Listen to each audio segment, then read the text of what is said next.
எல்லாருமே நம்முடைய வேத புத்தகத்தை நாம் எடுத்துக்கொள்வோம்.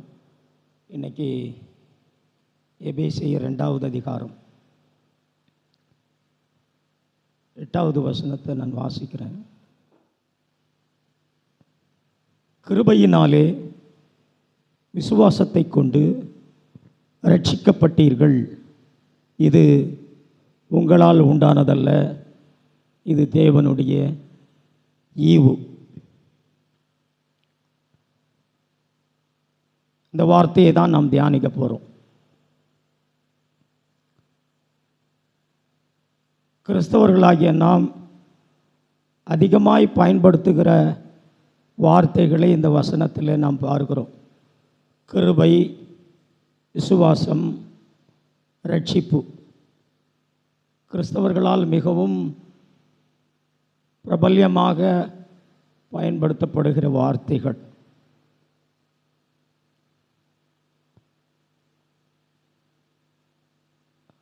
ரட்சிப்பு அப்படின்னு சொல்லும் பொழுது இன்னைக்கு தேவனுடைய பிள்ளைகள் என்று சொல்லுகிற பெரும்பாலானவர்கள் இயேசுவை ஏற்றுக்கொள்வதுதான் ரட்சிப்பு என்று சொல்லி எண்ணிக்கொள்கின்றனர். ஆனால் பரிசுத்த வேதாகமத்தில் ரட்சிப்பு என்று சொல்லும் பொழுது முதலாவது தேவன் பாவங்களை மன்னிக்கிறார், அதற்கு பிறகு பாவங்களிலிருந்து விடுதலையாக்குகிறார். ரட்சிப்பு என்று சொன்னால் முதலாவது பாவ மன்னிப்பு, அதற்கு பிறகு பாவத்திலிருந்து விடுதலையாக்கப்படுவது. ரட்சிப்பை குறித்து ஏன் தெளிவாக நாம் அறிந்து கொள்ள முடியாதவர்களாக இருக்கிறோம் என்று சொன்னால், முதலாவது நம்மை குறித்து நாம் நேர்மையுள்ளவர்களாக நாம் இருப்பதில்லை. நம்மை குறித்து நாம் சரியாக அறிந்து கொள்ளாதவரை ரட்சிப்பை குறித்தும் சரியாகவும் தெளிவாகவும் நாம் அறிந்து கொள்ள முடியாது. நம்மை குறித்து ஒரு அற்புதமான வசனத்தை நான் உங்களுக்கு வாசிக்கிறேன். ஏசாயா 1 அதிகாரத்தில் நம்மை குறித்து சொல்லப்பட்டிருக்கு, நாம் எப்படிப்பட்டவர்களாக இருக்கிறோம் என்று சொல்லி. ஏசாயா 1 அதிகாரம் 6வது வசனம், உள்ளங்கால் தொடங்கி உச்சந்தலை மட்டும் அதிலே சுகமே இல்லை, அது காயமும் வீக்கமும் நொதிக்கிற ரணமும் உள்ளது, அது பிதுக்கப்படாமலும் கட்டப்படாமலும் எண்ணெயினால் ஆற்றப்படாமலும் இருக்கிறது. இந்த வசனம் நம்மை குறித்த ஒரு தெளிவான ஒரு படமாக இது இருக்கிறது. உச்சந்தலையிலிருந்து உள்ளங்கால் வரைக்கும் சுகமே இல்லை என்று சொல்லப்பட்டிருக்கு. அப்படி என்று சொன்னால் நாம் முழுவதும் கெட்டுப்போன பாவிகளாக நாம் இருக்கிறோம். உச்சந்தலையிலிருந்து உள்ளங்கால் வரைக்கும் நாம் பாவம் நிறைந்தவர்களாக நாம் இருக்கிறோம். இந்த வசனம் இன்னும் தெளிவாக இருக்குது. அது காயமும் வீக்கமும் நொதிக்கிற ரணமும் உள்ளது, அது பிதுக்கப்படாமலும் கட்டப்படாமலும் எண்ணெயினால் ஆற்றப்படாமலும் இருக்கிறது. உச்சந்தலையிலிருந்து உள்ளங்கால் வரைக்கும் சுகமே இல்லை என்று சொல்லி நாம் பார்க்கிறோம். முழுவதும் ஒரு சீழ்பிடித்து போனதைப் போல நாம் அவ்வளவு மோசமான பாவிகளாக நாம் இருக்கிறோம். ஆகவே இந்த வசனத்தில் சொல்லப்பட்டிருக்குது, பிதுக்கப்படணும் முதல்ல, அதற்கு பிறகு கட்டப்படணும், அதற்கு பிறகு எண்ணெயினால் ஆற்றப்படணும். இதுதான் ரட்சிப்பு. ரட்சிப்பு என்று சொன்னால் உச்சந்தலையிலிருந்து உள்ளங்கால் வரைக்கும் பாவம் நிறைந்திருக்கிற நான், சீழ்பிடித்து போயிருக்கிற நான், முதலாவது அந்த சீழ் பிதுக்கப்படணும்.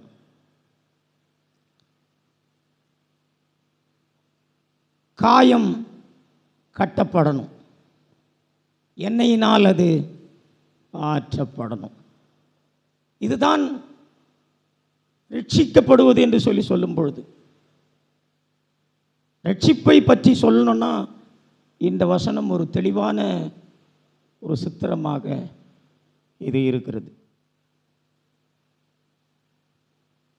முதலாவது என்னுடைய பாவங்கள் மன்னிக்கப்படணும். நான் செய்த பாவங்கள் மன்னிக்கப்படணும். தேவன் முதலாவது என்னை மன்னிக்கிறார். என்னை மன்னிக்கிறது மட்டும் இல்லை, சீழ்பிடித்து போயிருக்கிற என்னை அந்த சீழெல்லாம் பிதுக்கி எடுத்துட்டு என்னுடைய காயங்களை கட்டும்படியாய் எண்ணெயினாலே என்னை ஆற்றுகிறவராக இருக்கிறார். இதை நாம் இன்னும் கொஞ்சம் தெளிவாக நாம் பார்ப்போம்.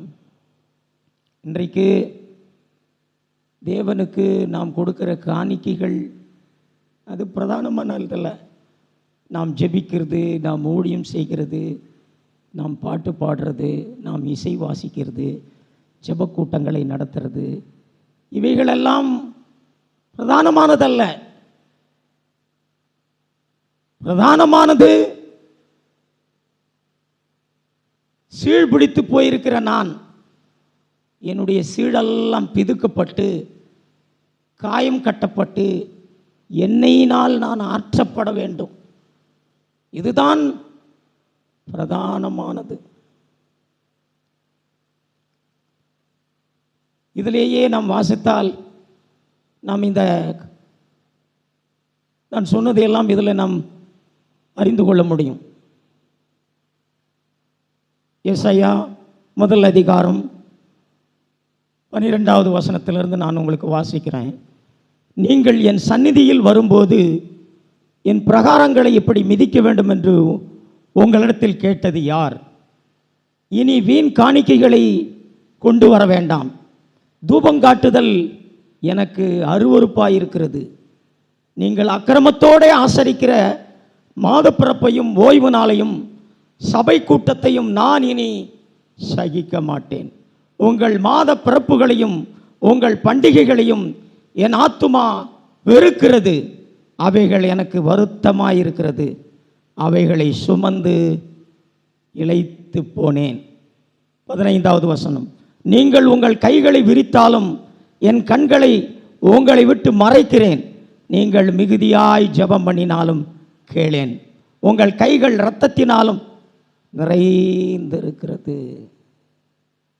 இந்த வசனங்கள் எல்லாம் நாம் தேவனுக்கு காணிக்கை கொடுப்பதோ, நாம் ஜெபிப்பதோ, ஜெபக்கூட்டங்களை நடத்துவதோ, இவைகளெல்லாம் பிரதானமானது இல்லை. ஏன்? நாம் முழுவதும் சீழ்பிடித்து போயிருக்கிறோம்.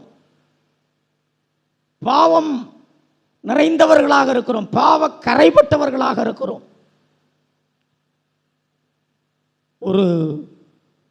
ஒரு சீழ்பிடித்து போன ஒரு மனிதன் முழுவதும் சீழ்வடிந்து கொண்டிருக்கிறது. அந்த மனிதனுடைய கரத்திலே ஒரு அழகான ஆப்பிள் இருக்கிறது. எத்தனை பேர் அந்த ஆப்பிளை நாம் அந்த மனிதத்திலிருந்து நாம் வாங்கி கொள்வோம்? இதுபோலதான் நாம் முழுவதும் பாவ கரைப்பட்டவர்களாக இருக்கிறபடினாலே உச்சந்தலையிலிருந்து உள்ளங்கால் வரைக்கும் சுகமில்லாதவர்களாக நாம் இருக்கிறபடினாலே இந்த சீழ் பிதுக்கப்படாமல், இவைகள் காயம் கட்டப்படாமல், எண்ணெயினால் ஆற்றப்படாமல் நாம் செய்கிற ஜெபக்கூட்டங்களோ, நம்முடைய ஜெபங்களோ, நாம் கொடுக்கிற காணிக்கைகளையோ தேவன் இவைகளையெல்லாம் நான் அருவருக்கிறேன் என்று சொல்லுகிறார். இவைகள் எல்லாம் எனக்கு விருப்பமில்லை என்று சொல்லி ஆண்டவர் சொல்லுகிறார். ஒரு சீழ்பிடித்து போன மனிதனுடைய கருத்தில் ஒரு நல்ல பழம் இருந்தாலும் கூட அந்த பழத்தில் எந்த குறையும் இல்லை.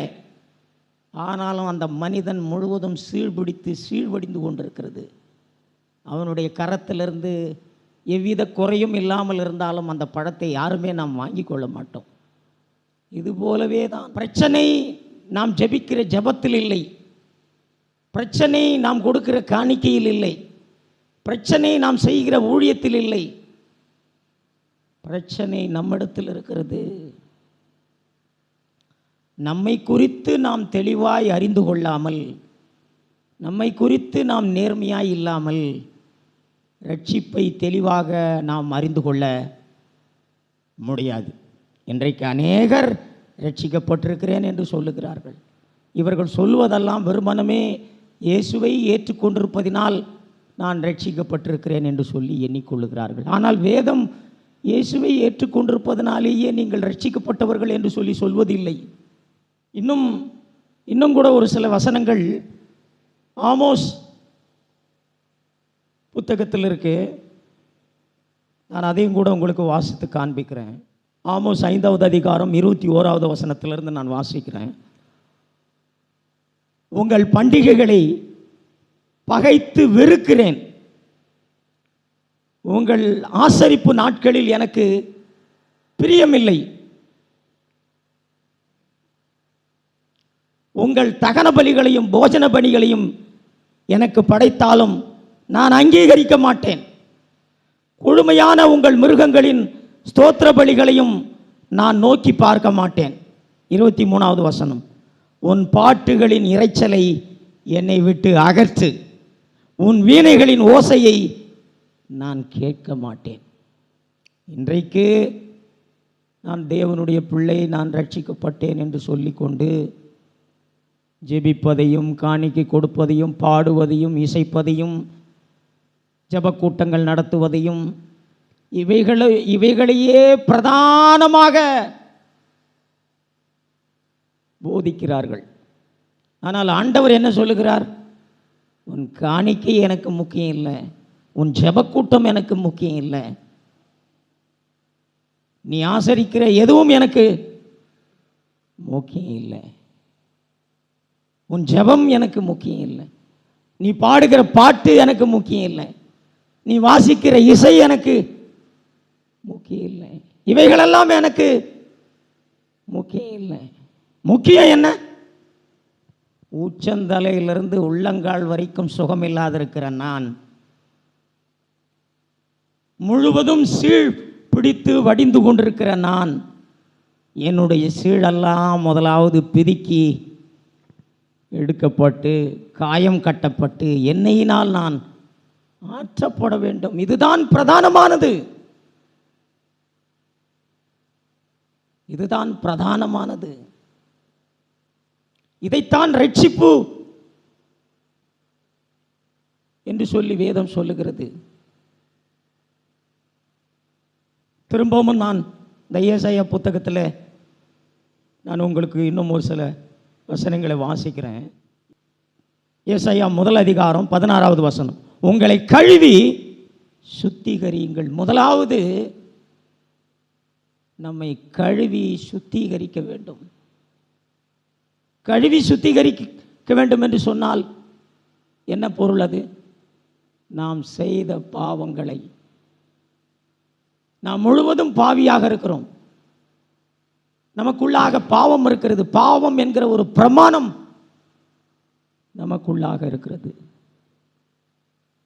ஒரு கல்லை எந்த தேசத்தில் போய் மேல் நோக்கி எரிஞ்சாலும் அந்த கல் கீழே தான் வரும். காரணம், புவி ஈர்ப்பு விசை என்கிற ஒரு பிரமாணம் இருக்கிறது, அது அந்த கல்லை கீழாக ஈர்த்து கொள்ளுகிறது. அதே போல தான் நம்முடைய மாம்சம் பாவம் என்கிற ஒரு பிரமாணத்தினாலே கட்டப்பட்டிருக்கிறது. நமக்குள்ளாக பாவ பிரமாணம் இருக்கிறது, பாவம் இருக்கிறது. நாம் பாவம் செய்தது மட்டும் இல்லை, நாம் பாவம் செய்கிறவர்களாகவே நாம் இருக்கிறோம். ஆகவே நாம் செய்த பாவத்திற்கு முதலாவது நம்மை நாம் கழுவி சுத்திகரித்து கொள்ளணும். எப்படி நாம் கழுவி சுத்திகரித்து கொள்ள முடியும்? அதற்காகத்தான் இயேசு கிறிஸ்து சிலுவையிலே தன்னுடைய இரத்தத்தை சிந்தி நம்மை கழுவி சுத்திகரித்து கொள்ளும்படியாய், அவரிடத்திலே வந்து நாம் பாவ மன்னிப்பை பெற்றுக்கொள்ளும்படியாய் சிலுவையிலே பாவ மன்னிப்பாகிய மீட்பை நமக்கு உண்டு பண்ணி இருக்கிறார்.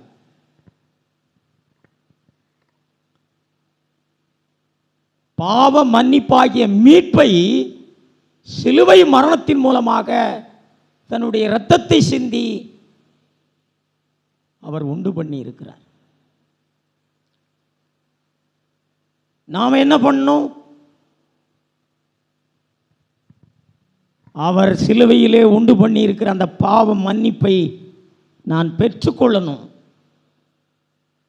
நான் அவரிடத்தில் வந்து நான் பாவி என்று உணர்ந்து என் பாவத்தை நான் ஒத்துக்கொண்டு என்னுடைய மன நோக்கத்திலே, சிந்தையிலே, எண்ணத்திலே, பார்வையிலே, வார்த்தையிலே, செயல்களிலே நான் செய்த பாவங்களை நான் நேர்மையாய் அறிக்கை செய்து அவருடைய இரத்தத்தினாலே நான் கழுவி சுத்திகரித்து கொள்ள வேண்டும்.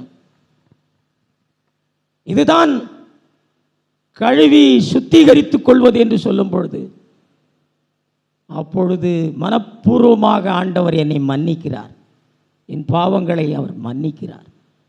ரட்சிப்பு என்று சொன்னால் முதலாவது நான் தேவனிடத்திலே வந்து பாவ மன்னிப்பை பெற்றுக்கொள்வது. முதலாவது தேவன் என்னை மன்னிக்கிறார்.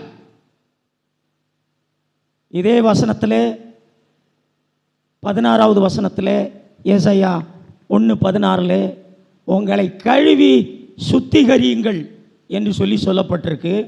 அதற்கு அடுத்து உங்கள் கிரியைகளின் பொல்லாப்பை என் கண்களுக்கு மறைவாக அகற்றிவிட்டு தீமை செய்தலை விட்டு ஓயுங்கள். அடுத்த வசனம் நன்மை செய்ய படியுங்கள். நாம் செய்த பாவங்களை இயேசு கிறிஸ்துவின் இரத்தத்தினாலே கழுவி சுத்திகரித்து கொள்கிறோம். தேவன் நம்முடைய பாவங்களை மன்னித்து விடுகிறார். அதற்கு பிறகு சொல்லப்பட்டிருக்கிறது, தீமை செய்வதை விட்டு ஓயுங்கள். நாம் எப்படி தீமை செய்வதை விட்டு ஓய முடியும்? நாம் தீமை செய்ய பழகினவர்கள் என்று சொல்லி எரேமியாவிலே சொல்லப்பட்டிருக்கிறது. தீமை செய்ய பழகின நாம் எப்படி நன்மை செய்யக்கூடும் என்று சொல்லி, நம்முடைய மாம்சம் முழுவதும் தீமையினால் நிறைந்திருக்கிறது என்று சொல்லி ரோமர் 7வது அதிகாரம் 18வது வசனத்திலே நாம் பார்க்கிறோம். என்ன அந்த தீமை? என்ன அந்த தீமை? நான் உங்களுக்கு காண்பிக்கிறேன். ரோமர் 7வது அதிகாரம் 18வது வசனம். அது எப்படி எனில், என்னிடத்தில், அதாவது என் மாம்சத்தில் நன்மை வாசமாய் இருக்கிறது என்று நான் அறிந்திருக்கிறேன். நன்மை செய்ய வேண்டும் என்கிற விருப்பம் என்னிடத்தில் இருக்கிறது, நன்மை செய்வதோ என்னிடத்தில் இல்லை. நாம் இயேசு கிறிஸ்துவின் இரத்தத்தினால் கழுவி நம்மை சுத்திகரித்து கொண்டாலும், நாம் பாவ மன்னிப்பை பெற்றுக்கொண்டாலும், நம்முடைய மனதிலே நன்மை செய்ய வேண்டும் என்கிற விருப்பம் இருக்கிறது. ஆனால் நம்மால் நன்மை செய்ய முடியாத அளவுக்கு நாம் தீமையினால் நிறைந்திருக்கிறோம். என்ன அந்த தீமை? இந்த வசனத்தில் சொல்லப்பட்டிருக்கிறது, என்னிடத்தில், அதாவது நான் சுருக்கமாக சொல்லணும்னா முழுவதும் நாம் சுயம் நிறைந்தது தான். சுயம், அந்த தீமை என்று சொன்னால் சுயம்தான் தீமையானது. முழுவதும் நாம் சுயத்தால் நிறைந்திருக்கிறோம். முழுவதும் நாம் சுயநலம் நிறைந்தவர்களாக நாம் நிறைந்திருக்கிறோம். தீமையினால் நாம் நிறைந்திருக்கிறோம் என்று சொன்னால் அதனுடைய பொருள் என்ன? முழுவதும் நாம் சுயநலம் உள்ளவர்களாக இருக்கிறோம். சுய இச்சை நிறைந்தவர்களாக நாம் இருக்கிறோம்.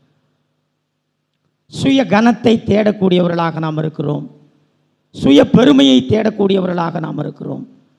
சுய ஆசை நிறைந்தவர்களாக நாம் இருக்கிறோம். முழுவதும் சுய இச்சையினாலே நாம் நிறைந்தவர்களாக இருக்கிறோம். இதுதான் தீமை. தீமை என்று சொன்னால் சுயம். நம்முடைய மாம்சத்தில் என்ன இருக்கு? முழுவதும் சுயம் நிறைந்திருக்கிறது. இப்போ நாம் ஏசாயாவுக்கு திரும்பவும் போவோம். நாம் இந்த தீமை செய்கிறதை விட்டு ஓயுங்கள் என்று சொல்லி நாம் படிக்கிறோம். எப்படி தீமை செய்கிறதை விட்டு நாம் ஓய முடியும்? இந்த இடத்துல அருமையாய் சொல்லப்பட்டிருக்கு ஏசாயாவில். ஏசாயா 1 அதிகாரம் 6வது வசனம், உள்ளங்கால் தொடங்கி உச்சந்தலை மட்டும் அதிலே சுகமே இல்லை, அது காயமும் வீக்கமும் நொதிக்கிற ரணமும் உள்ளது. முதலாவது அது சீழ் பிதுக்கப்படணும். முதல்ல சீழ் பிதுக்கப்படணும். என்னுடைய சுயம் பிதுக்கப்படணும். ஆண்டவர் என்னுடைய சுயம் என்கிற சீழை தீமையை பிதுக்கி எடுக்கிறதுக்கு அவர் ஆயத்தமாக இருக்கிறாரு. ஆனால் நான் அவரை அனுமதிக்காமல் ஒருபோதும் அவர் என்னுடைய சீழை அவர் ஒரு ஒரு ஒரு மருத்துவர்கிட்ட நான் போகிறேன், நான் முழுவதும் சீழ் நிறைஞ்சிருக்கிறேன், நான் சுகமாக்கப்படணும், மருத்துவர் என்னை சுகமாக்க முடியும். ஆனால் நான் மருத்துவரிடத்தில் போய் என் சீழை பிதுக்கி எடுத்து என்னை காயம் கட்டி என்னை சுகமாக்குங்கள் என்று நான் சொல்லாத பட்சத்தில் அந்த மருத்துவர் ஒருபோதும் என்னுடைய சீழை அவர் பிதுக்கி என்னை காயம் கட்டி என்னை சுகமாக்க மாட்டார்.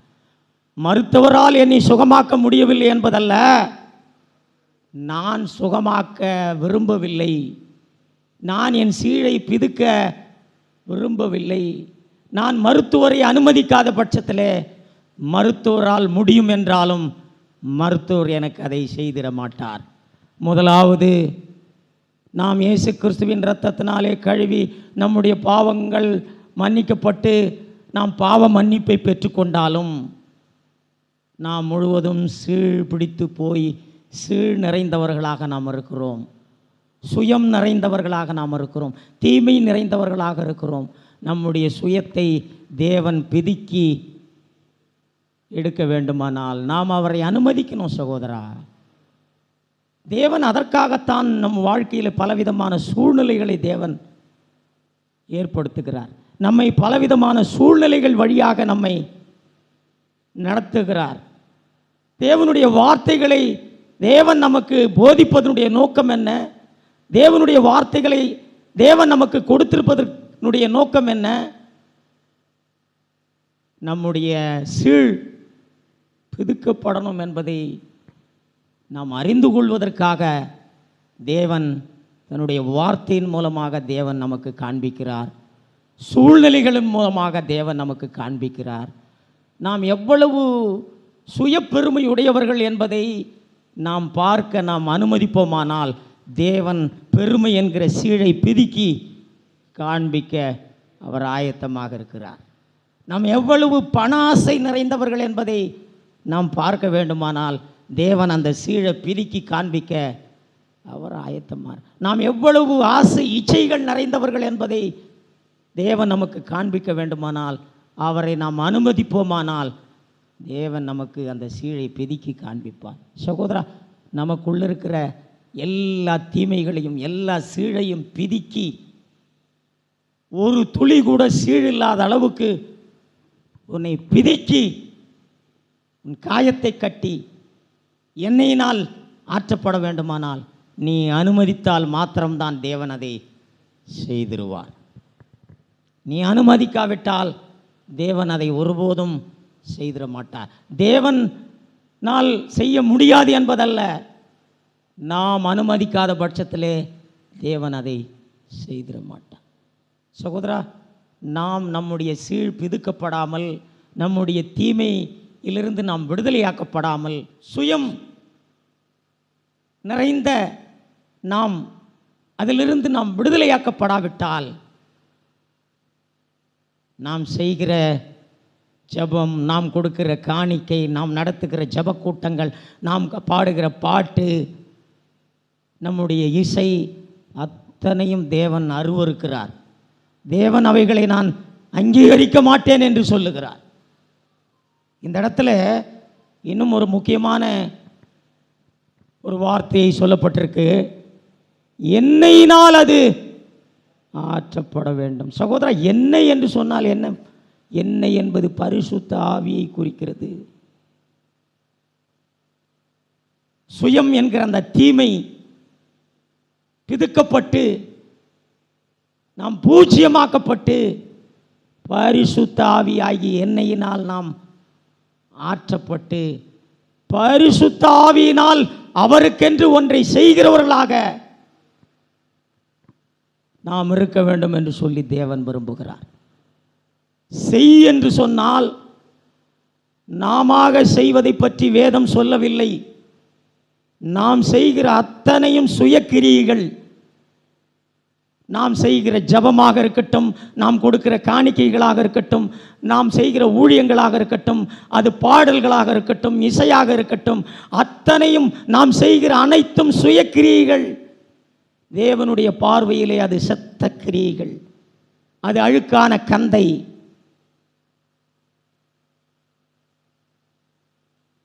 இந்த இடத்துல நாம் படிக்கிறோம், ஏசாயா 1:17 நன்மை செய்ய படியுங்கள். நாம் எப்படி நன்மை செய்ய முடியும்? தீமையை விட்டு ஓய்ந்து நாம் எப்படி நன்மை செய்ய முடியும்? அதற்காகத்தான் எண்ணெயினால் ஆற்றப்பட வேண்டும் என்று சொல்லப்பட்டிருக்கிறது. பரிசுத்த ஆவியினால் செய்யப்படுகிற கிரியைகள், அதுதான் நன்மையான கிரியைகள். நாம் செய்கிற எந்த கிரியையும் நன்மையான கிரியைகள் அல்ல. ஏனென்றால் முழுவதும் நாம் சீழ்பிடித்து போனவர்களாக நாம் இருக்கிறோம். முழுவதும் தீமை நிறைந்தவர்களாக நாம் இருக்கிறோம். தேவன் நமக்கு பரிசுத்த ஆவியானவரை கொடுத்திருப்பதனுடைய நோக்கம், நாம எதையும் செய்யக்கூடாது. செய் என்று சொன்னால், நன்மை செய்ய வேண்டும் என்று சொன்னால், நமக்குள் இருந்து பரிசுத்த ஆவியானவர் செய்ய நாம் அவரை அனுமதிக்க வேண்டும். சகோதரா, அநேகர் பரிசுத்த ஆவியினால் நிரப்பப்பட வேண்டும், பரிசுத்த ஆவியினால் நிரப்பப்பட வேண்டும் என்று சொல்லி ஜெபிக்கிறோம். சகோதரா, இந்த இடத்துல பரிசுத்த ஆவியினாலே வாழ்கிற வாழ்க்கைக்கு அற்புதமாக இந்த வசனத்தில் சொல்லப்பட்டிருக்கிறது. முதலாவது சீழ் பிதுக்கப்படணும். சகோதரா, உன் சுயம் பிதுக்கப்படணும், உன் சுய பெருமைகள் பிதுக்கப்படணும், உன் சுய ஆசை இச்சைகள் பிதுக்கப்படணும், சுய கனத்தை தேடுறது பிதுக்கப்படணும். சுயம் பிதுக்கப்பட்டு ஒரு துளி சீழ் இல்லாமல் சுயம் முழுவதும் பூஜ்யமாக்கப்படும் பொழுது, அப்பொழுது எண்ணெயினால் ஆற்றப்படும்படி தேவன் செய்திட முடியும். சகோதரா, எத்தனை வருஷம் நாம் பரிசுத்த ஆவியினால் நான் வாழ வேண்டும் என்று நாம் விரும்பினாலும், நம்முடைய சீழ் தீமையாகிய அந்த சீழ், சுயம் என்கிற அந்த சீழ் பிதுக்கப்படுவதற்கு தேவனை நாம் அனுமதிக்காத வரை பரிசுத்த ஆவியினாலே நாம் நிரப்பப்பட்டவர்களாக, பரிசுத்த ஆவியினால் ஒன்றை செய்கிறவர்களாக தேவன் நம்மை ஆசீர்வதிக்க முடியாது.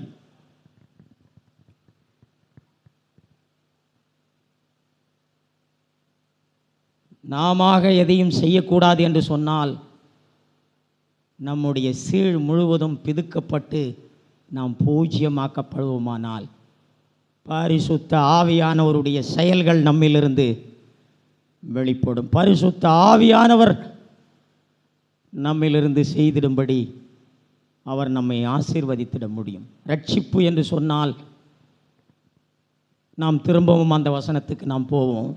எபேசியர் 2:8 கிருபையினாலே விசுவாசத்தை கொண்டு ரட்சிக்கப்பட்டீர்கள், இது உங்களால் உண்டானதல்ல, இது தேவனுடைய ஈவு. ரட்சிக்கப்பட்டீர்கள் என்று சொன்னால், நாம் இப்பொழுது ஏசாயாவிலே பார்த்தோம். முதலாவது கழுவி சுத்திகரித்து கொள்ள வேண்டும். ரெண்டாவது தீமை செய்வதிலிருந்து நாம் ஓய வேண்டும். எப்படி நம்மை நாம் கழுவி சுத்திகரித்து கொள்ள முடியும்? இயேசு கிறிஸ்துவின் இரத்தத்தினாலே. நாம் இயேசு கிறிஸ்துவின் இரத்தத்தினாலே கழுவி சுத்திகரிக்கப்பட்டு பாவ மன்னிப்பை பெற்றுக்கொள்கிறோம்.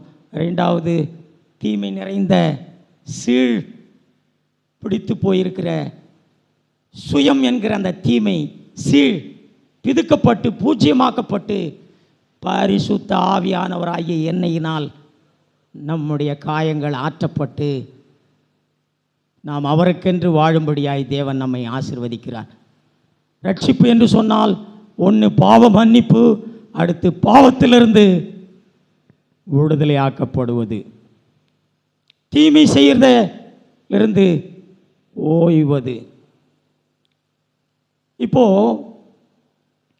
இதில் இன்னும் கிருபை, விசுவாசம் இதை குறித்து நாம் பார்ப்போம்.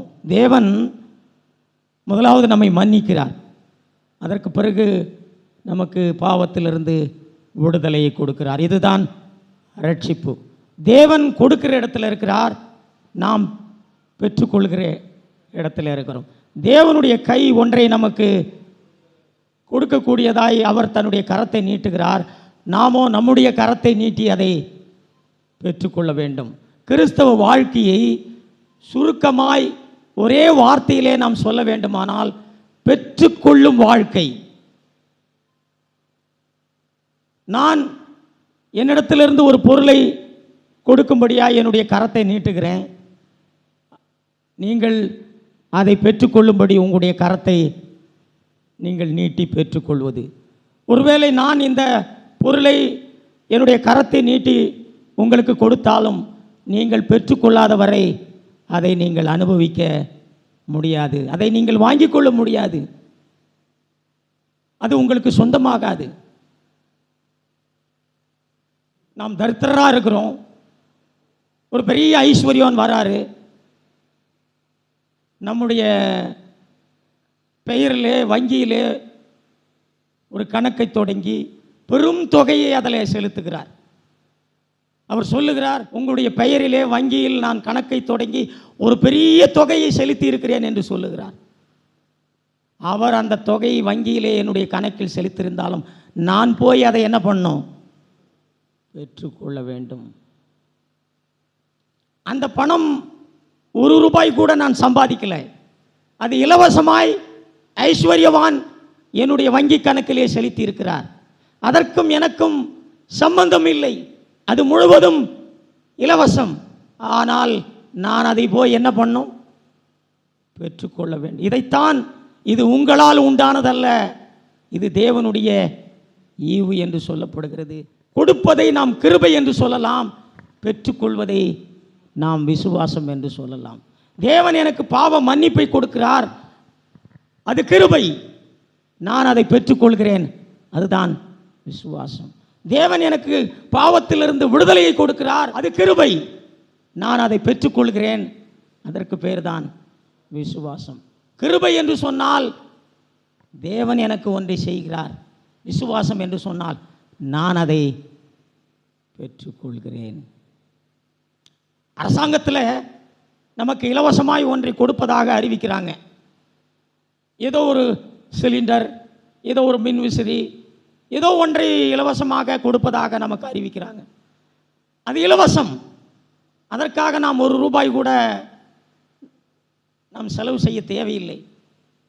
ஆனால் அரசாங்கம் நமக்கு இலவசமாய் கொடுத்தாலும் நாம் போய் அதை என்ன பண்ணணும்?